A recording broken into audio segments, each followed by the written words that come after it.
Patient came to me for consultation a few years ago. She was aged about 34 and had gastric-like symptoms for almost 3 to 4 years.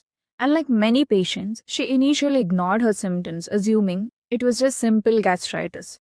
Until one day, where she started to vomit the food right after taking the first few bites, and this would force her to leave her meal halfway.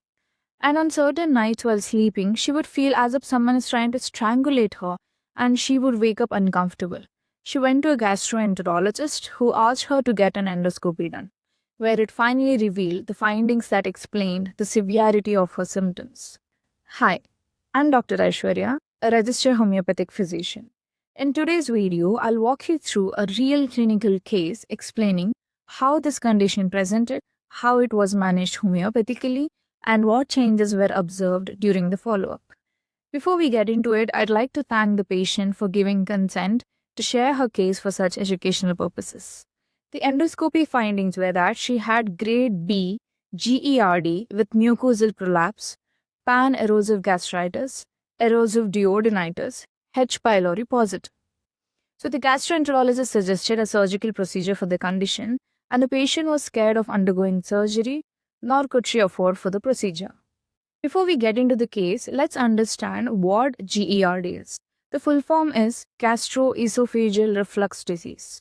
So it is a condition where acid and digestive contents from the stomach repeatedly flow back into the food pipe, that is the esophagus. This backflow irritates the lining of the food pipe and causes symptoms like heartburn, chest discomfort, sour or bitter taste in the mouth or at the back of the throat, regurgitation, that is, the food comes back to the mouth after swallowing, long-time throat irritation or cough in some symptoms. So now we know how she developed the erosion in her stomach and duodenum, which is the first part of our intestine. Occasional reflux is common. GERD is when this becomes frequent, persistent, and troublesome. There are 4 stages or 4 grades in which this disease progresses. And our patient is in grade 2 or grade B GERD along with a complication called mucosal prolapse. So what is mucosal prolapse in GERD? Mucosal prolapse refers to a portion of the inner lining of the stomach or lower esophagus, that is a food pipe, repeatedly moving upward due to long-term strain and reflux. In simple words, the lining becomes loose and irritated. It starts protruding upwards, especially during vomiting or acid reflux. This can cause persistent symptoms despite taking medicines, always feeling something stuck in the throat, like how our patient felt someone is trying to choke her when she lies down, constant irritation or bleeding in some cases. When does GERD progress to mucosal prolapse? Not in most patients, but sometimes when GERD is long-standing and poorly controlled and there is repeated straining because of vomiting, bad lifestyle factors, and even then, progression is gradual, not sudden. She also has H. pylori positive. H. pylori, that is the Helicobacter pylori, is a bacteria causing infection in the stomach lining, which usually causes gastritis or stomach ulcers. So how common is this whole disease? It's one of the most common digestive disorders worldwide, and it affects 10 to 20% of the adults in many populations. It is also increasing due to lifestyle factors like huge meals or late meals, certain foods and beverages, stress and irregular routines. But mucosal prolapse is a rare condition where only 2 to 5% population develops this. Now let's go back to the case. Once her diagnosis was clear, next I had to know why she developed this in the first place. Her family medical history was clean. None of her parents or siblings had any diseases. Her own past medical history was clean. No history of any surgery or accidents, just occasional fevers, that's it. So was it the lifestyle? Yes. She used to have deep fried food, used refined oils, refined flours, soda drinks, etc. Just occasionally like any of us, nothing more. She also said for many years now she often skips meals or have very late breakfast. Does eating occasional junk food and skipping meals often are enough factors to cause such a serious health issue? I had to ask. That's when I dug deep into her case, where she revealed how stressed she was in her life, especially regarding her only son who is suffering from fits, that is the epilepsy. But he is well now with the ongoing treatment.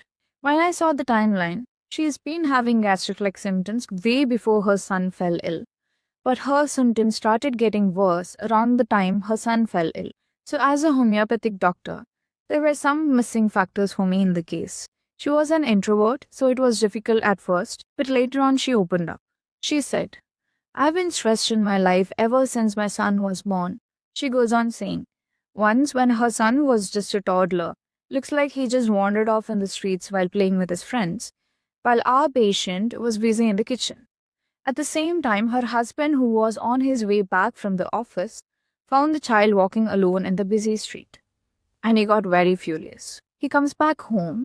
Verbally and physically, he punishes her, which came as a big shock to the patient. She said, I've never been hit or scolded by my parents when I did any mistake. Such a reaction was first for me. She says further, from then on, I'm very, very hyper-vigilant and in fear all the time. What if I make a mistake and I'll be heavily punished again? She said another thing. She's very emotional. She says, I'm someone known to be talking out loud, laughing out, and being joyful. I don't know when I became this silent. So imagine the stress of a person who is in constant fear for years. To an extent, her cheerful personality has slowly vanished. Due to the slow shift in her, she also found herself unable to express her sadness to others, her opinions, basically all healthy expressions a human should have diminished in her. I could literally feel that fear in her because even for normal conversation, she was stammering. Such a person is so vulnerable to develop deep pathologies. So now we have an idea why her symptoms got worse around the time her son developed fits.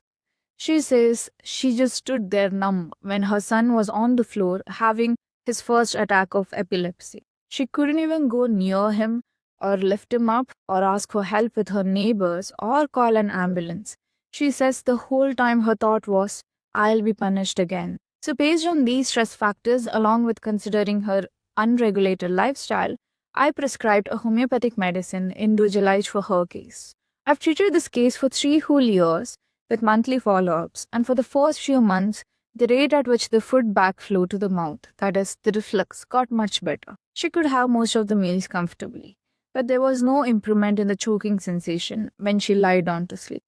Close to 2 years after treatment, her reflux was almost gone. She experienced it only when she had very heavy meals. The choking sensation was gone for good. She did not experience them. That's when I sent her for another endoscopy to see if it was just symptomatic improvement or is it really getting better on the structural level as well. So we took the first endoscopy when she started the treatment, and she was so happy to see that her GERD went from grade B to grade A and the mucosal prolapse completely out of the picture.